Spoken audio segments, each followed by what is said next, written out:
3월 19일 토요일 사순절 10분 말씀 묵상을 시작합니다. 다 같이 사도신경으로 신앙 고백합니다. 나는 전능하신 아버지 하나님 천지의 창조주를 믿습니다. 나는 그의 유일하신 아들 우리 주 예수 그리스도를 믿습니다.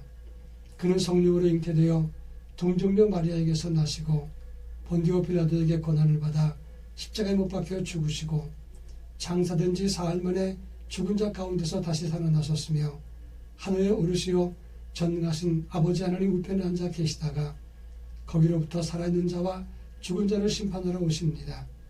나는 성령을 믿으며 거룩한 공교회와 성도의 교제와 죄를 용서받는 것과 몸의 부활과 영생을 믿습니다. 아멘.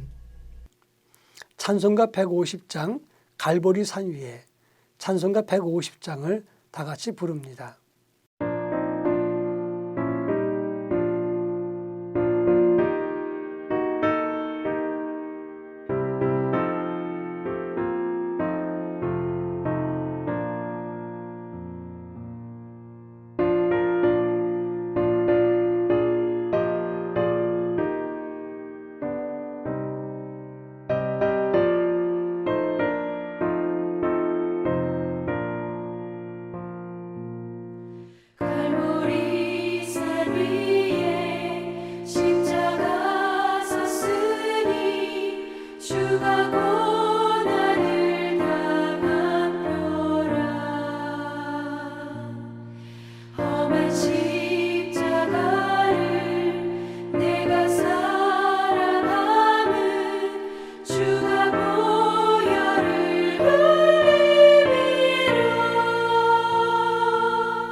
이 시간 우리에게 주시는 하나님 말씀은 신약성경 에베소서 2장 1절로 10절입니다.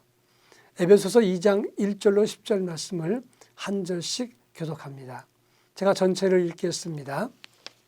그는 허물과 죄로 죽었던 너희를 살리셨도다. 그때 너희는 그 가운데서 행하여 이 세상 풍조를 따르고 공중의 권세 잡은 자를 따랐으니 곧 지금 불순종의 아들들 가운데서 역사하는 영이라. 전에는 우리도 다 그 가운데서 우리의 육체의 욕심을 따라 지내며 육체의 마음에 원하는 것을 하여 다른 이들과 같이 번지상 진노의 자녀이었더니 긍휼이 풍성하신 하나님이 우리를 사랑하신 그 큰 사랑을 인하여 허물로 죽은 우리를 그리스도와 함께 살리셨고 너희는 은혜로 구원을 받은 것이라. 또 함께 일으키사 그리스도 예수 안에서 함께 하늘에 앉히시니 이는 그리스도 예수 안에서 우리에게 자비하심으로써 그 은혜의 지극히 풍성함을 오는 여러 세대에 나타내려 하심이라. 너희는 그 은혜에 의하여 믿음으로 말미암아 구원을 받았으니 이것은 너희에게서 난 것이 아니요 하나님의 선물이라.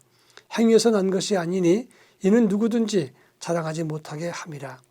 우리는 그가 만드신 나라 그리스도 예수 안에서 선한 일을 위하여 지으심을 받은 자니 이 일은 하나님이 전에 예비하사 우리로 그 가운데서 행하게 하려 하심이니라. 아멘. 일반적으로 인간의 실존이 무엇이냐, 이것에 대한 질문에 많은 대답이 있었습니다. 철학에서는 여러 가지 인간 실존을 정의하지만 기독신앙에 있어서 인간 실존은 두 가지입니다. 첫째는 인간은 번지상 진노의 자녀요 허물로 죽은 인생이라 이렇게 말합니다. 그런데 또 한 가지는 그 죄인된 인생을 예수 그리스도를 통해서 다시 살렸습니다. 살리심을 받은 존재, 이것이 인간의 실존으로 정의할 수가 있는 것입니다. 오늘 우리가 읽은 본문의 말씀은 에베소 2장 1절로 10절의 말씀입니다. 인간의 실존과 예수 그리스도의 구원에 대해서 잘 설명하고 있는 것이 오늘 본문의 내용이라고 하는 것입니다. 동시에 하나님의 구원의 은총이 무엇인지, 우리는 왜 구원받게 되었는지 이런 것을 잘 정리하는 것이 오늘 우리가 읽은 본문의 내용일 것입니다. 이 본문을 통해서 예수님이 우리를 구원해 주신 의미가 어떤 것인가를 함께 살펴보도록 하겠습니다. 먼저 오늘 본문 2절과 3절에서는 인간은 세상 풍조를 따르고 공중 권세 잡은 자를 따르는 번지상 진노의 자녀라 이렇게 규정하고 있습니다. 이 말은 우리가 얼마나 하나님으로부터 멀리 떨어져 있는 존재인가를 잘 설명하는 것입니다. 세상 풍조라고 할 때 이 풍조란 말은 헬라말로 아이오나라는 단어를 씁니다. 이 말은 이 세대의 타락한 인간 존재의 추세, 시대의 경향성을 의미하는 단어입니다. 하나님은 우리를 지었지만 우리는 이 세상 풍조, 바로 세상의 추세를 따라가는 그런 이기적인 존재, 죄의 특성을 가진 존재라 이렇게 말할 수 있습니다. 공중권세 잡은 자를 따랐다고 했는데 이것은 불순종의 영을 말하는 것입니다. 우리는 하나님을 섬긴다고 하면서도 하나님을 대적하는 악한 영을 따를 때가 많이 있는 것입니다. 본지상 진노의 자녀라는 것은 날 때부터 천성적으로 죄를 사모하면서 그래서 진노받기에 합당한 자라 그런 뜻을 갖고 있는 겁니다. 또 죄를 지은 인생이라는 말은 희망이 없는 존재라는 것을 뜻합니다. 그리고 인생은 하나님 앞에서도 육의 소욕과 저주와 진노를 따르는 존재라는 것을 그것을 상징하는 의미가 있는 것입니다. 자, 그러면 그런 인생이 어떻게 구원을 받을 수 있겠습니까? 5절과 6절에서는 허물로 죽은 우리를 그리스도와 함께 살리시고 일으키사 하늘에 앉히셨다 이렇게 말하고 있습니다. 하나님의 사랑으로 죽은 자를 살리시고 우리를 일으켜서 사망과 죄의 자리에서 이제는 변화되어 하늘에 앉히셨다고 했습니다. 이것은 우리를 살리시고 부활시켰다는 것 의미 외에도 하늘의 보좌, 하나님의 후사가 되게 한다는 그냥 더 큰 의미가 담겨 있다고 하는 것입니다. 하나님의 존전 앞에서 서 있게 되고 또 그뿐만 아니라 그 크신 영광을 우리가 모두 덧입게 됐다는 것을 뜻하는 것입니다. 여러분, 우리가 무슨 공로와 업적과 헌신이 있어서 이 같은 은혜를 얻겠습니까? 이것은 오직 십자가를 지신 예수 그리스도의 은혜와 공로 때문이라고 하는 것입니다. 따라서 오늘 8절에 보면 너희의 구원은 은혜에 의해서 믿음으로 말미암아 구원받았으니 너희에게서 난 것이 아니라 하나님의 선물이라 이렇게 말했습니다. 우리는 나를 드러내거나 자랑할 수 없는 이유가 바로 여기 있다고 하는 것입니다. 아무리 애를 써도 우리의 노력과 공로에 의해서 구원받은 것이 아니기 때문에 우리는 주의 일을 하면서도 자기를 드러낼 수 없는 존재라 하는 것입니다. 자, 그렇다면 우리는 왜 지으심 받고 선택과 구원과 세우심을 입게 되었느냐 하는 것입니다. 10절에 보면 우리는 그리스도 안에서 선한 일을 위해서 지으심을 받았다 그랬습니다. 선한 일이라고 하는 것은 도덕적으로 착한 일을 의미하는 것이 아닙니다. 선한 일에 대해서 브루스라고 하는 신학자는 이렇게 말했습니다. 구원에서 비롯된 열매를 의미하는 것인데 성령을 통해서 하나님께 순종하는 것, 이것이 선한 일이라고 규정을 했습니다. 한마디로 말하면 우리에게 주신 구원의 의미를 그리고 구원의 삶을 드러내는 것이다, 이렇게 말할 수 있는 것입니다. 우리가 구원을 받고 하나님의 은혜를 입은 것은 그것에 대해서 바울은 설명합니다. 나는 전에는 비방자요, 회방자요, 폭행자요, 죄인 중에 괴수였다. 그러나 예수 만난 다음에 이제는 복음의 사도가 되었다고 간증했다고 하는 것입니다. 그렇습니다. 우리는 사실은 죄인된 존재지만 그리스도 예수 안에서 선한 일로 부름받은 사람들입니다. 그 선한 일이라고 하는 것은 구원하신 그 하나님의 사랑과 은혜를 나누고 이 땅에 하나님의 구원을 선포하는 일입니다. 이 일에 도구가 되는 것이 그리스도인의 삶이라고 말할 수 있습니다.